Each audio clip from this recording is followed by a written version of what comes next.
Ce poison a fait que certains ont violé leur sœur de sang. Ce poison a fait que même une fois il est arrivé qu'un homme, il est rentré chez lui ivre et il a dit à sa mère: je veux commettre la fornication avec toi. Elle lui a dit: mon fils, tu es fou. Et il est rentré dans la cuisine prendre un couteau, il lui a dit: si tu refuses, je me tue. Cette mère qui a de la miséricorde dans son cœur a refusé que son fils se tue. Suite à quoi cet enfant est parti forniquer avec sa mère. Il a forniqué avec sa mère à cause de ce poison. Le lendemain matin, quand il s'est réveillé de cette ivresse, il s'est rappelé de ce qu'il a fait. Il est parti prendre un bidon d'essence et il s'est brûlé. L'alcool est la mère des vices.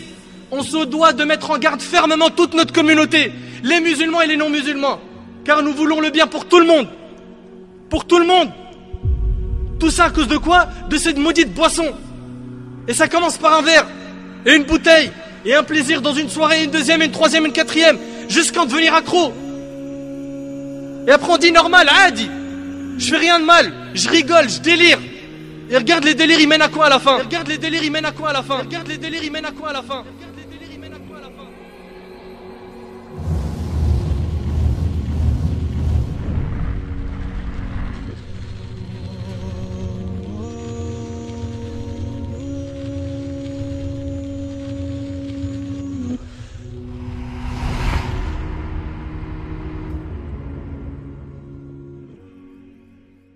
Tu vas les vendre dehors, là, dans la rue? Non, je vais pas le vendre, moi. Tu vas aller faire quoi? Je vais aller le donner aux petits et les petits vont le détailler dans la rue. C'est quoi que t'appelles les petits? Les microbes. Les microbes. Les microbes. C'est qui? C'est des jeunes? Non, mais c'est des... Nous, on est des virus. Et c'est des microbes. Nous, on est des virus. Et c'est des microbes. Nous, on est des virus. Et c'est des microbes. Trop facile aujourd'hui de se procurer une bouteille de Sky, une barrette de shit, une dose d'héro, un rail de coke. Combien de quartiers sont des McDrive de la drogue, ouverts jour et nuit? Tu t'arrêtes et en quelques minutes on te livre ce que tu veux. Wallahi, des fois même avec l'apparence souna on t'arrête. Je suis déjà rentré dans une cité où je rentre pour chercher quelqu'un et je vois quelqu'un me dit: excuse-moi frère, tu cherches quelque chose? Tu veux chose qu'elle? Il me dit comme ça: tu veux chose qu'elle? Subhanallah, sans limite. Sans limite. Beaucoup de jeunes grandissent dans ces quartiers et ils voient leur grand frère, leur cousin qui a une belle vie. Il bosse pas, il se réveille tous les jours à 14h et il est tout le temps bien habillé. Hugo Boss, Louis Vuitton, des chaussures de luxe, grosse voiture, les lunettes, je te parle pas, Fred, Cartier, Boucheron, Ray-Ban. Il est tout le temps accompagné d'une femme. Alors ce jeune qui voit les gens dans son quartier vivre dans ce confort, il se dit: bah pourquoi pas moi? Pourquoi ne pas faire comme lui? Pourquoi ne pas chercher à lui ressembler pour vivre une vie pleine de joie et de bonheur? Selon lui, il pense que c'est une vie pleine de joie et de bonheur, alors que c'est une vie de risque et c'est une vie très très dure et amère. Ce qu'il veut, c'est devenir comme les types du film La Haine. Il veut pas se casser la tête à étudier, à travailler. Il est intéressé par l'appât du gain facile. Aujourd'hui, on a même des rappeurs, des chanteurs de reggae qui incitent à la consommation de ces poisons dans les morceaux que les jeunes écoutent en boucle malheureusement. Les jeunes deals, tout le monde le sait et tout le monde se tait. Beaucoup de jeunes sont tombés dans ce piège et cela a occasionné beaucoup de problèmes dans les familles, avec la justice. Beaucoup de jeunes musulmans sont en prison. Beaucoup de mamans pleurent et font la queue en prison pour voir leur fils, au parloir qui les a fait souffrir par ces bêtises. C'est la dure réalité, mais la pure vérité.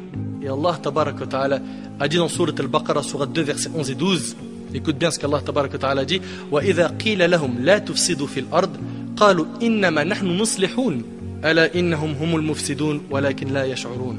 Et quand on leur dit: ne semez pas la corruption sur la terre, écoute ce qu'Allah dit: ouvre-moi ton cœur et accueille ces paroles. Et quand on leur dit: ne semez pas la corruption sur la terre, ils disent au contraire: nous ne sommes que des réformateurs. Des réformateurs. Certes, ce sont eux les véritables corrupteurs, mais ils ne s'en rendent pas compte. Mon frère, en Allah Azza wa Jal, ta vie dans le haram ne va que multiplier tes angoisses et tes épreuves. Crois-moi sur parole, loin d'Allah, tu ne trouveras pas le bonheur, tu vas même t'étouffer. Écoute ce qu'Allah subhanahu wa ta'ala dit sur ceux qui sont égarés du chemin d'Allah. Allah Azza wa Jal a dit dans Sourate Al-An'am, Sourate 6, verset 125, et les paroles d'Allah sont véridiques. Il n'y a pas plus véridique qu'Allah tabaraka wa ta'ala. Écoute bien, Allah a dit: فَمَنْ يُرِدِ اللَّهَ أَنْ يَهْدِيَهُ يَشْرَحْ صَدْرَهُ لِلْإِسْلَامِ وَمَنْ يُرِدْ أَنْ يُضِلَّهُ يَجْعَلْ صَدْرَهُ ضَيِّقًا حَرَجًا كَأَنَّمَا يَصَّعَّدُ فِي السَّمَاءِ كَذَلِكَ يَجْعَلُ اللَّهُ الرِّجْسَ عَلَى الَّذِينَ لَا يُؤْمِنُونَ. Et puis quiconque Allah veut guider, il lui ouvre la poitrine à l'islam. Le chemin de la guidée, c'est quoi? C'est le chemin de l'islam. Et quiconque il veut égarer, on parle ici d'Allah Azzawajal, il rend sa poitrine étroite et gêné, comme s'il s'efforçait de monter au ciel. Allahu Akbar, regarde l'image. Allah Azzawajal, il dit que celui qui est égaré du chemin d'Allah, t'as vu quand tu montes en altitude, ceux qui ont fait de la montagne, qui ont fait des randonnées, qui sont montés en altitude, vous remarquez qu'on arrive de moins en moins à respirer. Quand on se dirige vers le ciel, on monte, on respire de moins en moins. Et bien Allah Tabaraka Ta'ala il dit, et quiconque il veut égarer, il rend sa poitrine étroite et gênée, comme s'il s'efforçait de monter au ciel. C'est-à-dire que si tu es loin du chemin d'Allah, tu étoufferas. Tu seras jamais heureux. Jamais, impossible, wallahi impossible. C'est Allah subhanahu wa ta'ala qui le dit. Tu vivras des moments courts, éphémères de bonheur, mais pas le bonheur même, le vrai, celui de la foi. Celui de la foi, tu peux le goûter qu'en te rapprochant d'Allah Azzawajal, qu'en t'écartant de ce mauvais cercle que tu fréquentes, qu'en délaissant toutes ces substances, cette mauvaise fréquentation et ces mauvaises habitudes. Akhi, un jour, cette vie aura une fin. Et soit tu seras au paradis, soit en enfer. Et pour une éternité. Soit de ceux qui seront gagnants le jour du jugement. Soit de ceux qui seront des habitants du paradis. Et pas de ceux qui seront des habitants de l'enfer. Et prends garde à ne pas suivre les pas du diable, qui au final, ce diable-là se désavouera de toi le jour du jugement. Taïb. Sûrement tu es en train de te dire comment faire pour sortir de ce gouffre. Je suis dans une bande, je travaille pour un gros dealer, je suis son petit, ou bien j'ai goûté à trop d'argent. Comment faire? Comment est-ce que tu veux que je me débarrasse de tout ça? Premièrement, commence déjà par reconnaître que ce que tu as fait, c'est un grand péché et que ça mérite un repentir. Ça, c'est la première chose. Parce que tu ne pourras jamais te repentir si tu ne reconnais pas que ce que tu as fait, c'est super grave. Deuxièmement, le repentir sincère. Le repentir sincère, ses conditions sont au nombre de 4. 1. Le regret. Tu dois regretter, tu dois être sincère dans ton regret. À chaque fois que tu penses à ce péché, tu dis « j'ai fait une énormité ». Tu regrettes ce que tu as fait. 2. Que tu te détaches immédiatement du péché. Tu vendais, tu dealais, tu consommais de l'alcool, de la drogue, la cigarette, tu te repens. Tu te repens, c'est-à-dire tu regrettes et tu te détaches immédiatement du péché. Parce que continuer à faire le péché et dire je me suis repenti, il est où ton repentir? 3. Être déterminé à ne plus jamais recommencer le péché. Et ça c'est très dur. Parce que certains regrettent, se détachent, mais si l'occasion se présente où on peut, petite dahka, soirée, shit, alcool, pourquoi pas? Donc il n'est pas déterminé à ne plus le refaire. Et donc les conditions du repentir ne sont pas réunies. Le repentir, c'est pas une parole. C'est dur, c'est un travail du cœur, c'est très dur. 4. La restitution des dépôts ayant droit. Si tu as volé quelque chose, tu as pris des choses qui ne t'appartiennent pas, tu dois les rendre à leur propriétaire. Ça, c'est les conditions du repentir.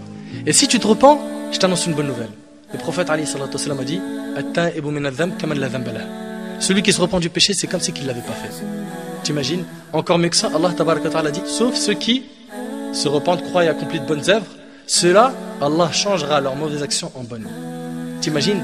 Garde espoir. C'est-à-dire que avec tout ce que tu as fait comme péché, comme énormité, si tu as fait du meurtre, si tu as fait des braquages, si tu as violé, si tu as bu, si tu as fait plein de bêtises de ce genre, sache que le repentir, non seulement il va effacer tes péchés, mais mieux que ça encore, il va les transformer en bonne action. À condition que tu te repentes sincèrement. La porte, elle est toujours ouverte. Profite, fais en sorte de vivre une vie propre et halal, et sache que le bonheur se trouve dans une seule chose, c'est l'islam, ta religion. Et je demande à Allah Azzawajal de faciliter à nos frères et nos sœurs qui sont tombés dans ces fléaux qui sont l'alcool et la drogue, de se repentir sincèrement, de revenir vers la raison, de revenir vers le chemin de la droiture. Et si on a été un petit peu sévère dans ce dars, wallahi, c'est parce qu'on veut votre bien. On a peur que vous finissiez dans les feux de l'enfer. On a peur pour vous, wallahi, on a peur pour vous. Donc remettez-vous en question et sachez que celui qui vous parle, il veut votre bien, et Allah en est témoin, et qu'Allah subhanahu wa ta'ala accepte nos œuvres et nous facilite la réforme. وأسأل الله سبحانه وتعالى أن ينفعني بما قلت وأن ينفعكم بما سمعتم هذا والله أعلم وبارك الله فيكم والسلام عليكم ورحمة الله.